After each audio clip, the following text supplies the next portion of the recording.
बिस्मिल्लाहिर्रहमानिर्रहीम। अस्सलामुअलैकुम।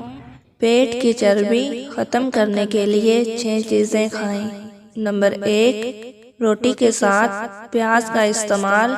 नंबर 2, पानी में 2 अदद सब्ज़ लेमू डालकर पिएं।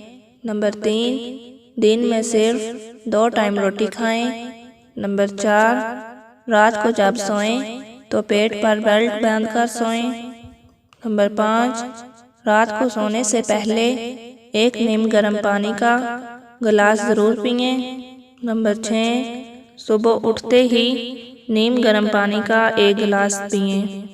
मज़ीद अच्छी वीडियोस देखने के लिए मेरे चैनल को ज़रूर सब्सक्राइब करें। अल्लाह हाफ़िज़।